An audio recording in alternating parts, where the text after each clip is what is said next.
Hello friends, നമസ്കാരം. പുതിയൊരു വീഡിയോയിലേക്ക് സ്വാഗതം. ഇന്ന് ഞാനിവിടെ പറയുന്നത്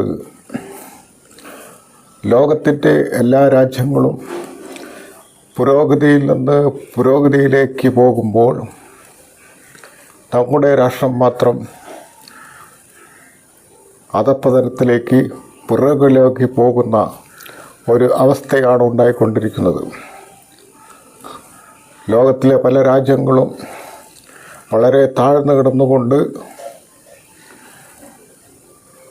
നിന്നിരുന്ന കാലഘട്ടത്തിൽ അവരിപ്പോൾ ലോകത്തിൻ്റെ നെറുകയിൽ അഭിമാനം കാത്തുസൂക്ഷിച്ചുകൊണ്ട് ഉയർന്നു നിൽക്കുന്ന ഒരു കാഴ്ചയാണ് നമുക്ക് കാണാൻ കഴിയുന്നത്. ഗൾഫ് രാഷ്ട്രങ്ങളൊക്കെ തന്നെ ആദ്യകാലങ്ങളിൽ വളരെ ദയനീയമായി പിറകിലേക്ക് നിന്നിരുന്ന ഒരു കാലഘട്ടത്തിൽ ഇപ്പോൾ ആ രാജ്യങ്ങളൊക്കെ തന്നെ യൂറോപ്പിനോടും അതുപോലെ തന്നെ അമേരിക്കയോടും കിടപിടിക്കുന്ന തരത്തിൽ അവർ മുന്നിലേക്ക് പോയിക്കൊണ്ടിരിക്കുന്നു. ഞാനിവിടെ പറയുന്നത് എന്തിനെക്കുറിച്ചാണെന്നല്ലേ? ഞാനിവിടെ പറയുന്നത് ഇന്ത്യൻ ഫുട്ബോളിനെ കുറിച്ചാണ്. അത് ഇപ്പോൾ അതിനെ പ്രോത്സാഹിപ്പിക്കുന്നതിന് വേണ്ടി ഉണ്ടാക്കിയിട്ടുള്ള ഒരു ഗെയിം എന്ന് പറയുന്നതാണ് ISL അല്ലെങ്കിൽ ഇന്ത്യൻ സൂപ്പർ ലീഗ് എന്ന് പറയുന്ന ആ ടൂർണമെൻറ്റ്. അതിപ്പോൾ ഒരു പ്രതിസന്ധിയിലൂടെയാണ് കടന്നു പോകുന്നത്. കാരണം അതിനെ പ്രോത്സാഹിപ്പിക്കാനും അതിൻ്റെ സ്പോൺസർഷിപ്പ് ഏറ്റെടുക്കാനും ഒരു കമ്പനികളും രംഗത്ത് വന്നിട്ടില്ല എന്നുള്ളതാണ്. കോടിക്കണക്കിന് രൂപ ആസ്തിയുള്ള പല കമ്പനികളും ഇവിടെ ഉണ്ടായിട്ടും അതിനെ പ്രോത്സാഹിപ്പിക്കാൻ തരത്തിലുള്ള ഒരു കമ്പനികളും രംഗത്ത് വന്നിട്ടില്ല എന്നുള്ളതാണ് അതിൻ്റെ ഇപ്പോഴത്തെ പ്രതിസന്ധിക്ക് കാരണം. അപ്പോൾ ഈ പ്രതിസന്ധി ഘട്ടത്തിൽ ഇത് നേരിടുന്നതിന് വേണ്ടി ഗവൺമെൻറ്റോ മറ്റും തന്നെ യാതൊരു വിധ നടപടികളും സ്വീകരിക്കുന്നില്ല.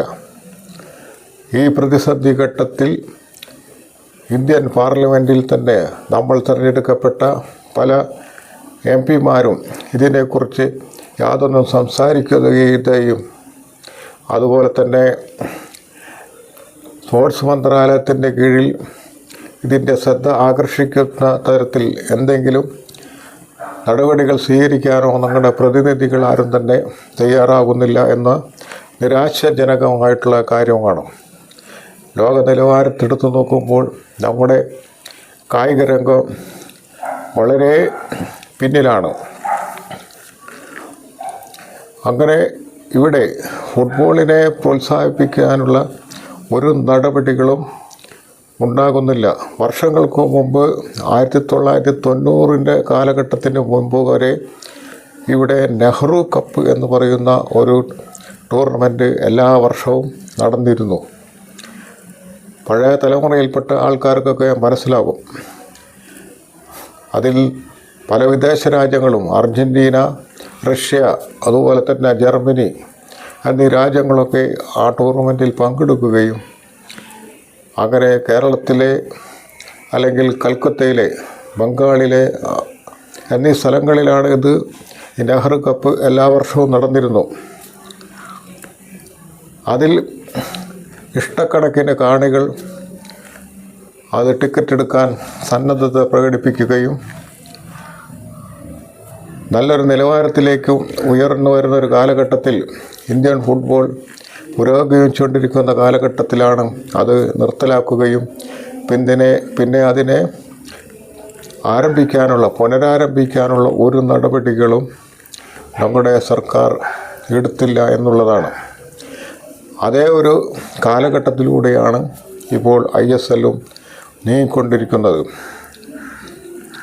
ഇവിടെ ക്രിക്കറ്റിനെ ആണെങ്കിൽ ഇഷ്ടം പോലെ സ്പോൺസർമാരും അതിനെ പ്രോത്സാഹിപ്പിക്കാനും പല കമ്പനികളും രംഗത്ത് വരുമ്പോൾ ഇപ്പോൾ തന്നെ ഇന്ത്യൻ ക്രിക്കറ്റ് ടീമിൻ്റെ ജേഴ്സി സ്പോൺസർ ചെയ്തിരിക്കുന്നത് അപ്പോളോ ടയേഴ്സ് എന്ന് പറയുന്ന ടയർ കമ്പനിയാണ്. അതേപോലെ തന്നെ എത്രയോ കോടിക്കണക്കിന് രൂപ ആസ്തിയുള്ള പല കമ്പനികളും ഇവിടെ ഉണ്ടായിട്ടും ഈ ഫുട്ബോളിനെ ഏറ്റെടുക്കാനോ അതിൻ്റെ പുരോഗതിയിലേക്ക് നയിക്കാനോ ഉള്ള ഒരു കമ്പനിയും രംഗത്ത് വരുന്നില്ല. അതുകൊണ്ട് തന്നെ നമ്മുടെ ഫുട്ബോൾ അധപ്പതനത്തിലേക്ക് നീങ്ങിക്കൊണ്ടിരിക്കുന്നു. ഇനിയുള്ള കാലങ്ങളിൽ എന്തുണ്ടാകുമെന്ന് നമുക്ക് പറയാൻ കഴിയില്ല. അതുകൊണ്ട് ഇതിൻ്റെ പുനരാരംഭത്തിന് വേണ്ടി ബന്ധപ്പെട്ടവർ ശ്രമിച്ചില്ലെങ്കിൽ നമ്മുടെ ഫുട്ബോൾ വീണ്ടും താഴെ. ഒരു കാലഘട്ടത്തിൽ ഏഷ്യൻ ഫുട്ബോൾ എന്ന് പറയുന്നത് ലോക നിലവാരത്തിന് അരികിൽ പോലും എത്താത്തൊരു കാലഘട്ടം ഉണ്ടായിരുന്നു.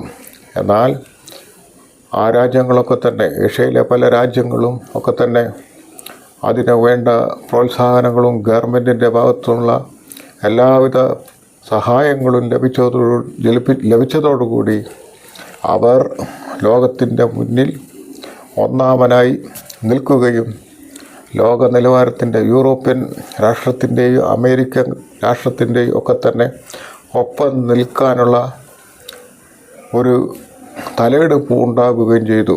എന്നാൽ നമ്മുടെ ഇവിടെ മാത്രം ഏറ്റവും ചുരുങ്ങിയത് ഏഷ്യ കപ്പിനുള്ള യോഗ്യതാ മത്സരം പോലും വിജയിക്കാൻ കഴിയാതെ പുറത്തായിക്കൊണ്ടിരിക്കുന്ന ഒരു രാജ്യമാണ് ഇന്ത്യ എന്ന് പറയുന്നത്.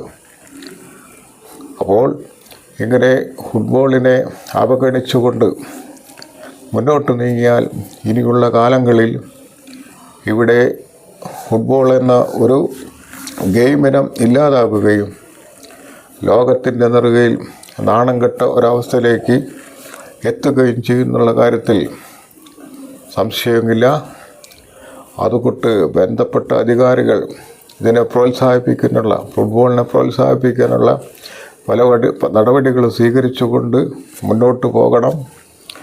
അങ്ങനെ നമ്മുടെ ഫുട്ബോളിനെ ലോകത്തിൻ്റെ നിലവാരത്തിലേക്ക് എത്തിക്കണം എന്നപേക്ഷിച്ചുകൊണ്ട് നിർത്തുന്നു. ഈ വീഡിയോ ഇഷ്ടപ്പെട്ടെങ്കിൽ ലൈക്ക് ചെയ്യുക. എൻ്റെ ഈ ചാനൽ സബ്സ്ക്രൈബ് ചെയ്യുക. നന്ദി, നമസ്കാരം. അടുത്ത വീഡിയോയിൽ കാണാം.